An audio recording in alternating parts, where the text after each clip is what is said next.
महाराज जी आप बता दीजिए, राम कथा कहने का अधिकार कौन सी जाति को? सबको है।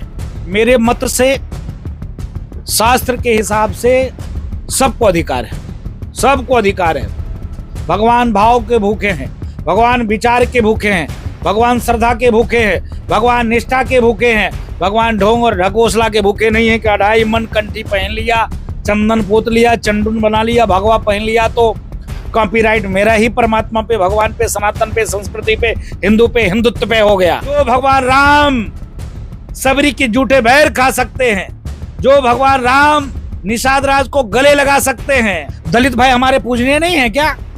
महर्षि वाल्मीकि कौन थे? महर्षि वाल्मीकि कौन थे? हमारे आचार्य हैं रविदास जी महाराज। तो आप मानते हैं कि दलित पूजनीय है? क्यों नहीं पूजनीय है? चरण धुलना चाहिए दलितों का। सबसे अगर ओरिजिनल कोई हिंदू है तो दलित है, वो तो सम्मान करते हैं आप। तो उस कथावाचक के प्रति आपके मन में क्या है महाराज? नहीं, कथावाचक के प्रति, क्योंकि व्यासपीठ पर कथा कह रहा था, इसके नाते आदर पूर्वक उसके प्रति हमारी सिंपैथी है। जिसने ऐसा घृणित कार्य किया, गलत कार्य किया, लेकिन मैं कहे मुसलमानों से दिक्कत नहीं है, मुझको टोपी से दिक्कत है। जो टोपी पहनकर दूसरे को टोपी पहनाने का कार्य करते हैं, उससे मुझको दिक्कत है, खूब दिक्कत है। इतनी दिक्कत है कि हमारी बस चले तो हिंदुस्तान में एक भी टोपी को हम रहने न दें।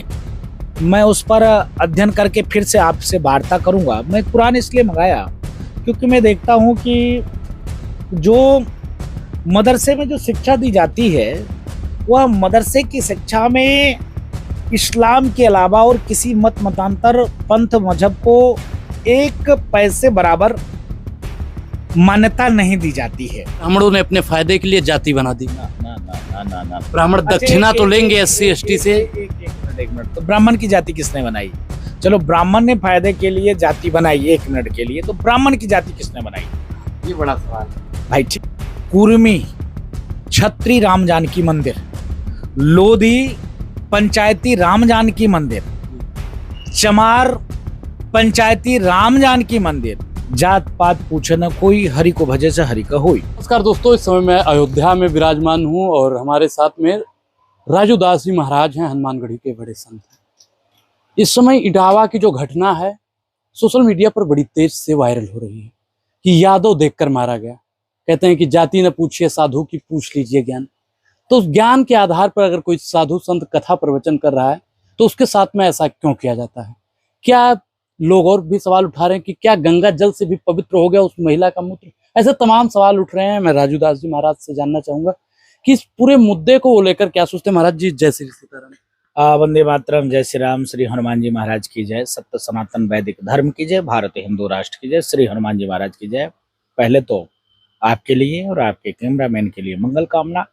आपके जितने दर्शक हैं, जितने व्यूअर्स हैं, उसको खूब खूब खूब खूब धर्म नगरी अयोध्या से आशीर्वाद, हनुमान जी महाराज के चरण चरण से खूब खूब आशीर्वाद।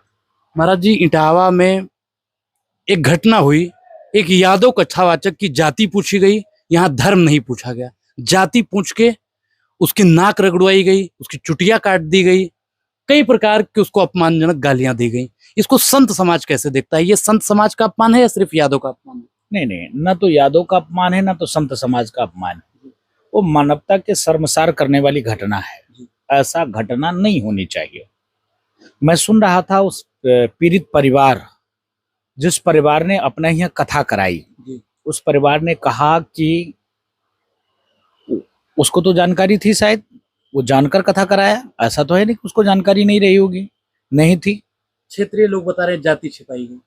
देखिए, क्षेत्रीय लोगों ने कहा, देखिए साधु की कोई जाति नहीं होती, जात पात पूछे न कोई, हरि को भजे से हरि का होई।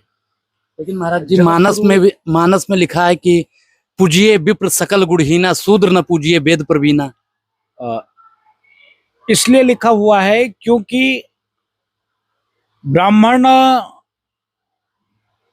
कोई जाति नहीं है। ब्राह्मण कर्म है, उपासना है। जिस प्रकार से ब्राह्मण समाज को दशा और दिशा, अपना कम खा के, अपने बच्चे को IAS PCS साइंटिस्ट न बना के, कंधे में झोला टंगा के, लोटा लेवा के, गांव में, गलियों में, कूचों में घूम घूम कर आप धर्मनिष्ठ रहिए, कर्मनिष्ठ रहिए, आपके अंदर भक्ति भाव संस्कार कैसे भरी जाए ऐसे कार्य करने वाला ब्राह्मण होता है। कहने का भाव है कि हम अयोध्या से हैं, अयोध्या में 95% ब्राह्मण ठाकुर को छोड़कर संत हैं। 95%। अयोध्या में आप 40% मंदिर जब आप आओगे तो देखोगे, अभी तक आपको जानकारी नहीं होगी, आपको लिखा मिलेगा कुर्मी छत्री राम जानकी मंदिर, लोधी पंचायती राम जानकी मंदिर, चमार पंचायती राम जानकी मंदिर, रविदास पंचायती राम जानकी मंदिर, तेली पंचायती राम जानकी मंदिर, राजभर पंचायती राम जानकी मंदिर, यादव पंचायती राम जानकी मंदिर, आपको लिखा मिलेगा धोबी पंचायती राम जानकी मंदिर। क्यों लिखा है भाई? किसने बनाया भाई? जाति किसने बनाई महाराज? बड़ा सवाल आता है नहीं कि ब्राह्मणों ने अपने फायदे के लिए जाति बना दी। ना ना ना ना ना ना ब्राह्मण दक्षिणा तो लेंगे SC ST से। एक मिनट, तो ब्राह्मण की जाति किसने बनाई? चलो ब्राह्मण ने फायदे के लिए जाति बनाई 1 मिनट के लिए, तो ब्राह्मण की जाति किसने बनाई? ये बड़ा सवाल है भाई। ठीक है, आप मानते हो कि ब्राह्मण ने जातियां बनाई, 3 जातियां और, तो उनकी जाति किसने बनाई? हमारे यहाँ जाति परंपरा कभी थी ही नहीं। हमारे यहाँ वर्ण व्यवस्था थी, कर्म के हिसाब से। हम साधु हैं, डेली हवन करते हैं, तो पंडित जी जब संकल्प करवाते हैं तो हम अछूत गोत्र बोलते हैं। मतलब मेरा गोत्र अछूत्र है। कहने का भाव है कि संतों की कोई जाति नहीं होती है। जो घटना पर आप प्रकाश डालना चाह रहे हो, वहां पर जो घटना घटी, पहली बात तो दोनों आचार्य की भी गलती है। 1 मिनट के लिए आप भगवत कथा कह रहे हो, राम कथा कह रहे हो, तो जाति छुपाने की कौन सी नौबत आ गई, कौन सी बात आ गई? महाराज जी आप बता दीजिए, राम कथा कहने का अधिकार कौन सी जाति को है? सबको है, सबको है। लेकिन बड़े संत हैं शंकराचार्य महाराज, उन्होंने कहा कि सिर्फ ब्राह्मण कथा वाचक। नहीं देखिए, मैं तो उस गद्दी को प्रणाम करता हूँ, उनको भी साष्टांग दंडवत प्रणाम करता हूँ। महापुरुष हैं और महापुरुषों पे टिप्पणी नहीं किया जा सकता है, लेकिन मेरे मत से, शास्त्र के हिसाब से सबको अधिकार है, सबको अधिकार है। भगवान भाव के भूखे हैं, भगवान विचार के भूखे हैं, भगवान श्रद्धा के भूखे हैं, भगवान निष्ठा के भूखे हैं। भगवान ढोंग और ढकोसला के भूखे नहीं है कि 2.5 मन कंठी पहन लिया, चंदन पोत लिया, चंडुन बना लिया, भगवा पहन लिया तो कॉपीराइट मेरा ही परमात्मा पे, भगवान पे, सनातन पे, संस्कृति पे, हिंदू पे, हिंदुत्व पे हो गया। ऐसा नहीं है। रावण भी प्रकांड विद्वान था, त्रिकालदर्शी पंडित था। पूजा होती है क्या? लोग गाली देते हैं।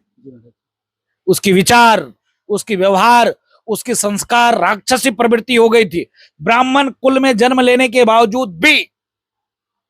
तो यह कह देना कि सिर्फ पूजा का अधिकार ब्राह्मणों का है, कथा कहने का अधिकार सिर्फ ब्राह्मणों का है, ये तो कहीं से भी उचित नहीं है। तो यादव पूजा कर सकते हैं। आज उसी का परिणाम स्वरूप है कि मेरी बात को अन्यथा मत लेना जी। पूरे दुनिया में, डंके की चोट पे कहता हूं, पूरे दुनिया में सनातन संस्कृति ही थी। आज सनातन संस्कृति घटा क्यों, कमा क्यों? जो सनातन संस्कृति सिखाता धर्म की जय हो, अधर्म का नाश हो, प्राणियों में सद्भाव हो, विश्व का कल्याण हो। धर्म दुनिया में एक ही सनातन, बाकी सब पंथ है, मजहब है, संप्रदाय है। बाकी चाहे वो चादर चाहे फादर, दो के दोनों कोई धर्म नहीं है। सब के सब एक पंथ है, मजहब है, संप्रदाय है, धर्म एक सनातन। और सनातन में भी हिंदू जाति महान है, उससे बड़ा कोई जाति नहीं है। लेकिन जिस प्रकार से आज के परिप्रेक्ष्य में चल रहा है कि नहीं, ये फला को अधिकार है कथा कहने का, ये फला को अधिकार है पूजा करने का, ये तो नहीं हो सकता है। इसी का परिणाम स्वरूप है कि आज पूरे दुनिया से हम खत्म होने के कगार पर हैं, कम होने के कगार पर। आप रामचरितमानस को तो मानते हैं? दुनिया मानती है। रामचरितमानस में तो लिखा है कि पूजी है विप्र सकल गुणहीन, शूद्र न पूजी है वेद प्रवीण। हाँ सही लिखा है, कोई गलत थोड़ी नहीं लिखा है। तो यादव था इसलिए उसको नहीं नहीं नहीं नहीं, ऐसा नहीं। भगवान कृष्ण के वंशज जिसने कार्य किया है माँ घृणित कार्य किया है। जिसने भी ऐसा कार्य किया है वो माँ घृणित कार्य किया है। हाँ, उस द्वेष के भाव से उसने कार्य किया कि जिस पर उन्होंने लिख दिया, ब्राह्मण लिखा था शायद, तो गलती महोदय का भी है। उनको ऐसा कौन सी नौबत आ गई? उनको गर्व से कहना चाहिए कि हम यादव कुल के बच्चे हैं, भगवान श्री कृष्ण के खानदान का हमें गर्व से कहना चाहिए। तो अगर यादव कृष्ण का वंशज है तो फिर यादव पूजनीय कैसे नहीं हो सकता है? पूजनीय है ही है, हर व्यक्ति पूजनीय है। आप नहीं पूजनीय हो क्या? ठाकुर पूजनीय नहीं है क्या? दलित भाई हमारे पूजनीय नहीं है क्या? महर्षि वाल्मीकि कौन थे? महर्षि वाल्मीकि कौन थे? हमारे आचार्य हैं रविदास जी महाराज। तो आप मानते हैं कि दलित पूजनीय है? क्यों नहीं पूजनीय है? चरण धुलना चाहिए दलितों का। सबसे अगर ओरिजिनल कोई हिंदू है तो दलित है। कैसे महाराज जी? अरे गजब बात करते हो। उन्होंने मैला ढोना पसंद किया, धर्मांतर नहीं पसंद किया, चादर फादर में नहीं गया। इसके नाते चरण धुलना चाहिए दलितों का।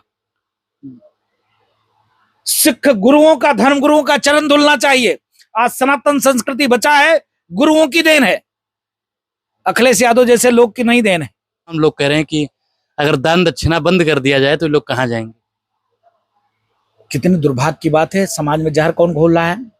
समाज में द्वेष कौन फैला रहा है? एक तरफ तो आप ब्राह्मण नेताओं को अपने पार्टी में ला रहे हो, एक तरफ तो भगवान परशुराम की मूर्ति लगाने की बात करते हो, एक तरफ आप यह कहते हो कि योगी जी की सरकार में ब्राह्मणों के साथ जाति हो रही है, ब्राह्मणों का शोषण होता है, ब्राह्मणों का शोषण हो रहा है। दूसरे तरफ आप ब्राह्मणों को गाली दे रहे हो। आप कह रहे हो कि पीडीए के लोग अगर चढ़ावा ना चढ़ाए तो आप गाली किसको दे रहे हो? क्या मैं कह रहा हूं, यहाँ कैसे कुर्मी, कुहार, लोहार, बढ़ई मंदिर है? क्यों है? किसने बनाया? पीडीए के लोग दान दक्षिणा बंद कर दें तो राजू दास महाराज अयोध्या छोड़ चले जाएंगे? नहीं नहीं नहीं नहीं, ये तो वो भी पार्टी छोड़ के भाग जाएंगे। अखिलेश यादव भी अगर ब्राह्मणों का चरण ना चाटे, ब्राह्मण के चरण में अखिलेश यादव टेढ़ी नाक अगर ना रगड़े, पंडितों को बुलाकर, तो उनकी भी पार्टी गर्त में चली जाएगी। कह रहे हैं कि हम ब्राह्मणों की बात करते हैं, माता प्रसाद पांडे को नेता प्रतिपक्ष बना दिया। तो बनाया है ना आपने, क्यों बनाया? एक तरफ तो आप यह कहते हो कि पीडीए के लोग का ही सिर्फ एक अधिकार है राजनीति पे, पूजा पाठ पे, भजन संकीर्तन पे, सबका अधिकार है। महाराज जी, आपने वो तस्वीर देखी कि अखिलेश जी उन लोगों को बुलाए कार्यालय में, संगीत हुआ, उनको सम्मानित किया गया। मैं अखिलेश यादव को बड़ा तब समझता, महान तब समझता जब वो उस ब्राह्मण परिवार को भी बुलाए होते, उनका भी सम्मान करते। जिस परिवार ने उनका कथा कराया, घटना किया कौन? घटना तो परिवार नहीं किया ना, महिला ने जो किया उस पर आपने? महिला के साथ अभद्रता कौन कर रहा था? किसी की बहन बेटी को आप छेड़ोगे, चाहे वो अखिलेश यादव, अच्छा कोई डिंपल भाभी कोई छेड़े तो कैसा लगेगा? महाराज जी, बड़ा बयान आप दे रहे हैं। हाँ नहीं, मैं कहता हूं, कोई प्रियंका जी को छेड़ेगा तो कैसा लगेगा? उसी प्रकार से उनकी भी बेटी बहू रही होगी, आखिर उनकी भी तो बेटी बहू रही होगी, तो उसके साथ ऐसा जाति होना, तो इस पर राजनीति नहीं होना चाहिए था। अगर माननीय अखिलेश यादव जी ने उस हमारे पीड़ित भाई को बुलाया तो इस परिवार को भी उनको बुलाना चाहिए था। मेरा कहने का मतलब है, आप वहां की घटना भूल गए क्या? कुशीनगर में घटना घटी, पीट कर कई लोगों की हत्या कर दी गई थी, जाति के नाम पर ही ना। मारने वाला कौन परिवार था? आप उसके घर गए, उसके घर क्यों नहीं गए? आप राजनेता हैं। कानपुर में भी ब्राह्मणों के घर जला दिए गए थे। हाँ, नेता हैं। आप एक राजनेता हैं, नेता हैं, आपकी एक पार्टी है, वो पार्टी प्राइवेट लिमिटेड कंपनी नहीं है, लोहिया जी की बनाई हुई पार्टी है। माननीय मुलायम सिंह जी जो सर्वमान्य नेता थे, उनकी बनाई हुई पार्टी है। एक कौम, एक मजहब, एक संप्रदाय की पार्टी नहीं है, सिर्फ यादव वर्ग के ले चलने की पार्टी नहीं है। मैं आभार व्यक्त करता हूं यादव वर्ग का, जो कट्टर सनातनी होते हैं, कट्टर सनातनी होते हैं। वो अखिलेश यादव जैसे नहीं होते हैं जिनको गौशाला से बदबू आती है। मोहन यादव के अलावा हजारों हजारों यादव ऐसे हैं, जो लाखों लाखों यादव हैं, जो सनातन को बचा के रखा है, लठ के बल पे गांड फाड़ देता है। उन राक्षसों का जिनकी बात अखिलेश यादव करते हैं, टोपी की। क्या टोपी की बात नहीं होनी चाहिए भारत में? होनी चाहिए, लेकिन राष्ट्रवाद के साथ होनी चाहिए। मुसलमानों से महाराज जी आपको कोई दिक्कत है? हाँ, बहुत दिक्कत है, बताइए। बहुत समस्या है, बहुत तकलीफ है। इतनी तकलीफ है जिसका जवाब नहीं। मैं रो नहीं पा रहा हूं, ना हंस पा रहा हूं, इतनी मुसलमानों से तकलीफ है। अभी घटना घटी, ईरान और इजराइल की झगड़ा चल रहा था। सारे के सारे देश के मुसलमान ईरान की तरफ क्यों था? क्यों था भाई? धर्म के आधार पर देश का बंटवारा किसने किया? मां भारती के टुकड़े किसने किया? जम्मू कश्मीर से कश्मीरी हिंदू ब्राह्मण को मार के काट के किसने भगाया? पश्चिम बंगाल से, मुर्शिदाबाद से हिंदुओं का कौन पलायन करा रहा है? बांग्लादेश में क्या स्थिति उत्पन्न हुई है? इसके नाते मुझको टोपी से दिक्कत है, मुसलमानों से दिक्कत नहीं है, मुझको टोपी से दिक्कत है। जो टोपी पहनकर दूसरे को टोपी पहनाने का कार्य करते हैं, उससे मुझको दिक्कत है, खूब दिक्कत है। इतनी दिक्कत है कि हमारी बस चले तो हिंदुस्तान में एक भी टोपी को हम रहने न दे। अच्छा महाराज जी, मान लीजिए 24 घंटे के लिए आपको प्रधानमंत्री इस देश का बना दिया जाता है, तो आप क्या कुछ करेंगे इस देश में? एक भी देश में टोपी नहीं रहेगा, मुसलमान रहेगा और राष्ट्रवादी मुसलमान रहेगा। और वो 3 पीढ़ी 4 पीढ़ी जो उनके बाप दादा सनातन में थे, सब घर वापसी करेंगे, सब अपने घर को आएंगे, सब घर में आना चाहते हैं। हमारे जैसे धर्म के ठेकेदार लोग उनको आने नहीं देना चाहते हैं, उनको गले नहीं लगाते हैं। कौन गले लगा रहा है? कौन चर्चा कर रहा है? कौन संवाद कर रहा है? कौन उनको लाने का बच कर रहा है? बताओ। आप जो कथा कह रहा था, आप उसके सिर मुड़वा दे रहे हो। जो कथा कह रहा था बेचारा, ठीक है, उसने गलती किया, भगवा वस्त्र पहना था, वो कथा व्यास था, वो तो सम्मान करते हैं आप। तो उस कथावाचक के प्रति आपके मन में क्या है महाराज? नहीं, कथावाचक के प्रति, क्योंकि व्यासपीठ पर कथा कह रहा था, इसके नाते आदर पूर्वक उसके प्रति हमारी सिंपैथी है। जिसने ऐसा घृणित कार्य किया, गलत कार्य किया। लेकिन मैं कथा व्यास जी से भी निवेदन पूर्वक कहना चाहूंगा, जब आप व्यासपीठ पर बैठ जाते हैं, जब आप भगवान श्री कृष्ण की गुणगान महिमा का वर्णन करते हैं, जब भगवान राम की महिमा का गुणगान और वर्णन करते हैं, जब आप देवी भागवत, चाहे आप भगवान विष्णु की कथा सुनाते हैं, चाहे भगवान की भोले की कथा सुनाते हैं, तो आप पूज्य हो जाते हैं और आपके लोग चरण धुलते हैं। आपके प्रति आस्था, आपके प्रति निष्ठा, आपके प्रति श्रद्धा लोगों की बढ़ जाती है। आपका भी दायित्व है कि उसका निर्वहन करिए, आप घृणित कार्य मत करिए। तो जाति नहीं पूछनी चाहिए साधु की? कभी भी नहीं। जी महाराज जी, बहुत। जात बता दो। कौन जात है महाराज? हम मोहित कहे, हमारी जाति बता दो ना।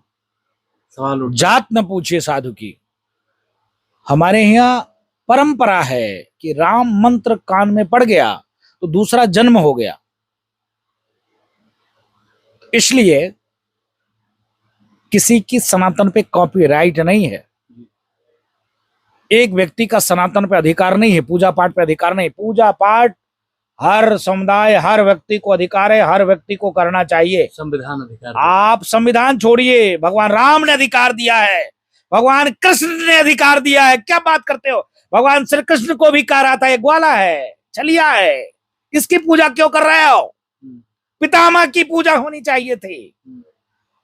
भगवान श्री कृष्ण ने भी चक्र निकाला और उसका अंत किया। भगवान राम ने निषाद राज को गले लगाया, केवट को गले लगाया, मां सबरी की जूठे वैर खाए।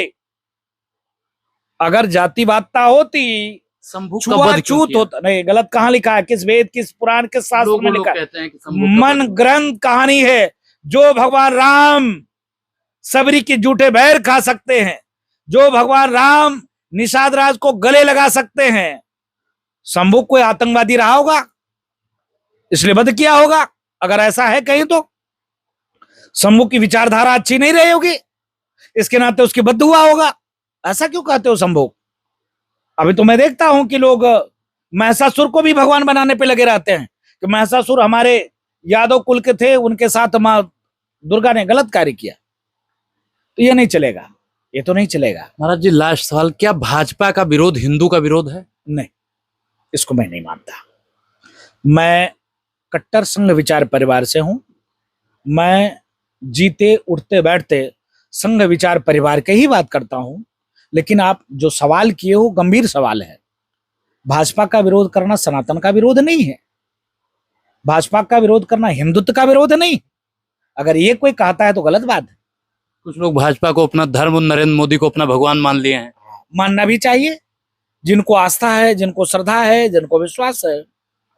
जब आप आतंकवादी को भगवान मानने पे तुल जाते हो, अब जब आतंकवादी को आप भगवान बनाने पे लग जाते हो, तो नरेंद्र मोदी जी तो देश के प्रधानमंत्री हैं। उन्होंने किसी के लिए लगता हो कि गलत कार्य किए होंगे, लेकिन नरेंद्र मोदी ने बहुत अच्छे कार्य किए हैं, बहुत ढेर सारे अच्छे कार्य किए हैं। तो लोग भगवान बनाए, अच्छी बात है, ऐसे महापुरुषों को भगवान बनाए।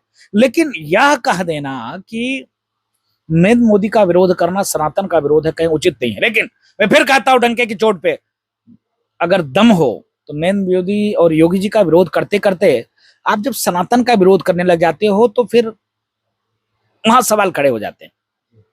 सवाल ये खड़े हो जाता है कि आप corona, dengue, malaria, typhoid, condom शब्द का सनातन के लिए प्रयोग करते हो तो मन करता है कि जूता निकालकर और आपके मुंह पे मारे। मन करता है कि जिंदा तुमको चबा जाए।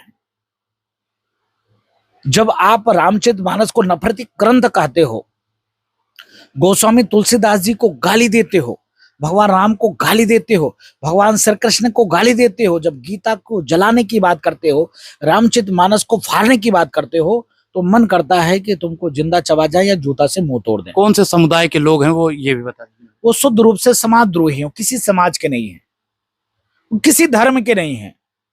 वो भगवान कृष्ण को भी गाली देते हैं, भगवान राम को भी गाली देते हैं, भगवान परशुराम को गाली देते हैं, भगवान बुद्ध को भी गाली देते हैं। वो व्यक्तिगत लाभ के लिए, अपना राजनीतिक रोटी चमकाने के लिए ऐसे ऐसे शब्दों का प्रयोग करते हैं। दुर्भाग्यपूर्ण है, लेकिन अभी भी वक्त है, सुधर जाइए।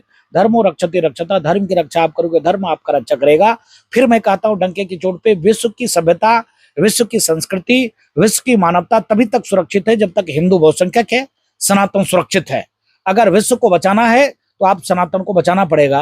विश्व में अगर मानवता और मनुष्य को आपको बचाना है तो आपको हिंदू का सुरक्षा करना पड़ेगा। हमारे वेद पुराण शास्त्र उपनिषद की रक्षा करना पड़ेगा। गौ गंगा गायत्री की आपको रक्षा करना पड़ेगा। और इसको आप जाति में बांटोगे तो कहीं से भी कार्य नहीं होगा। इसके नाते जाति पात पूछे ना कोई, हरि को भजे सो हरि का हुई। हमारे जगत गुरु रामानंदाचार्य भगवान ने कहा है, जगत गुरु रामानंदाचार्य भगवान ने कबीरदास जी को भी शिष्य बनाया, रविदास जी महाराज को भी शिष्य बनाया, मीरा जी को भी शिष्य बनाई, रैदास जी को भी शिष्य बनाया।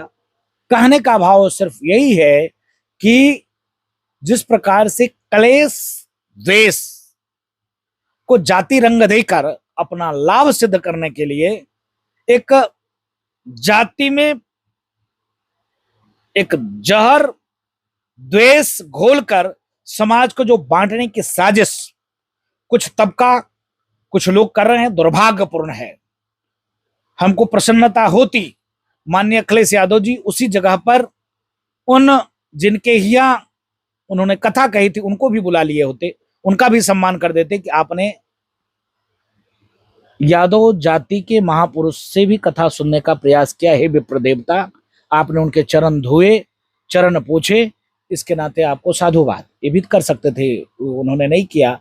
जाति रंग देकर जहर घोलने का प्रयास किया, ये दुर्भाग्यपूर्ण है, ऐसा नहीं होना चाहिए। फिर मैं डंके की चोट पे कहता हूँ, सनातन पे किसी की कॉपीराइट नहीं है।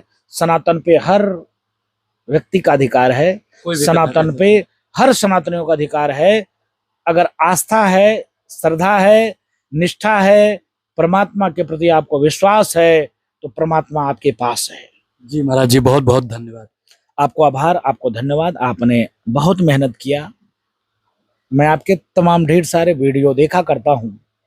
आपकी वो क्रांतिकारी विचार, आपके वो संघर्ष,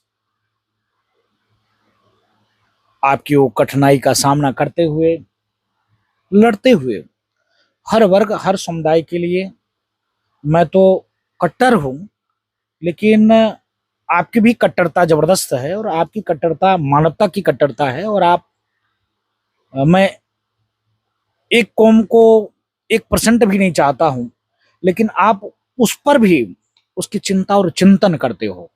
ये बहुत अच्छी बात है आपकी और बहुत सुंदर आपका। महाराज जी, कुरान को पढ़े आप?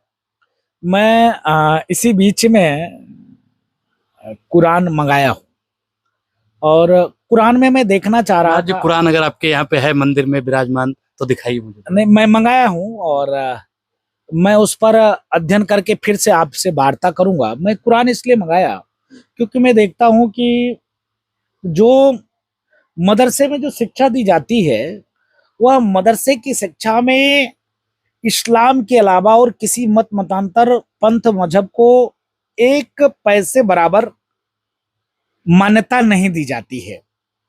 कुरान नफरत नहीं सिखाता है। इसीलिए मैं उसको पढ़ना चाह रहा था। कुरान आप बता रहे हो नफरत नहीं सिखाता, तो ये शिक्षा आती कहाँ से है? मैं इसलिए गौर करने वाला था, उस पर पढ़ने वाला था। कुरान अगर नफरत नहीं सिखाती है तो यह 57 इस्लामिक कंट्री है। 57 इस्लामिक कंट्री में जैन, सिख, बौद्ध, पारसी, यहूदी, ईसाई क्यों नहीं है? जमीन निगल गई कि आसमान खा गया। वहां आपके जैसे पत्रकार क्यों नहीं है? वहां मेरे जैसे राजू दास क्यों नहीं पैदा लेते? होना चाहिए ना। Syria, Iran, Lebanon, Iraq, Israel में राजू दास को होना चाहिए, पाकिस्तान में राजू दास को होना चाहिए और आपके जैसे पत्रकार को भी होना चाहिए जो आपकी विचारधारा इतनी सुंदर उनके लिए है। आपके जैसे पत्रकार वहां क्यों नहीं होते? ये भी गौर करने वाली बात है। इसके नाते मैं कुरान पढ़ना चाह रहा था कि क्या कारण है कि जो इस्लामिक स्कूल से निकल के आते हैं उनके सामने हम सब बेकार है, सब शून्य है, सब जीरो है, सब काफिर हैं, गले काटना चाहिए, 72 हुरे, जन्नत, क्या क्या सिखाया जाता है। तो ये या तो फिर हरामखोर है वहां के प्रोफेसर टीचर, वहां जो पढ़ाने वाले मास्टर है वो नालायक है, बेहुदा है, राक्षस है, आतंकवादी हैं, या तो फिर कहीं ना कहीं शिक्षा प्रणाली में कमी है, या तो कहीं ना कहीं कुरान में कमी है। जी महाराज जी, कुरान को आप पढ़िएगा। कुरान में जितना आपने बताया ऐसा कुछ भी नहीं लिखा है। तो इसलिए मैं कुरान मंगाया हूं और कुरान पर अध्ययन करके और फिर मैं आपसे संवाद करूंगा। तो अब राजू दास जी रामचरितमानस के साथ साथ कुरान भी पढ़ेंगे? नहीं, रामचरितमानस में तो लिखा है धर्म की जय हो, अधर्म का नाश हो, प्राणियों में सद्भाव हो, विश्व का कल्याण हो। पूरा विश्व ही हमारा परिवार है, संसार जी। लेकिन अन्य किसी मत मतांतर मजहब में नहीं लिखा है। अगर लिखा होता तो इस 58 कंट्री में आपके जैसे पत्रकार होते, राजू दास जैसे भिखमंगा बाबा होते। जी महाराज जी, धन्यवाद। आभार, धन्यवाद, खूब खूब आशीर्वाद। सत्य सनातन वैदिक धर्म की जय। आप सभी के लिए मंगल कामना करता हूं, चाहे जैन, सिख, बौद्ध, पारसी, ईसाई, इस्लाम के मानने वाले भी। जहां तक हमारी आवाज जा रही है, जहां तक इनको फॉलो करते हैं, सुनते हैं, उन सब के लिए मंगल कामना। आप स्वस्थ रहिए, मस्त रहिए और आपके जीवन में सुख, समृद्धि, शांति है, ऐसा आशीर्वाद। तो हमारे साथ में राजू दास जी महाराज थे जिन्होंने बेबाकी से अपनी राय रखी। ये पूरा समर्थन उस यादव संत के साथ में अपना रख रहे हैं, लेकिन इनका मानना है कि अखिलेश जी को उस परिवार को भी बुलाना चाहिए। तो पूरी बातचीत को लेकर आप क्या सोचते हैं? अपनी प्रतिक्रिया जरूर दें और अब अनुराग ओझा को दीजिए इजाजत। बहुत बहुत धन्यवाद।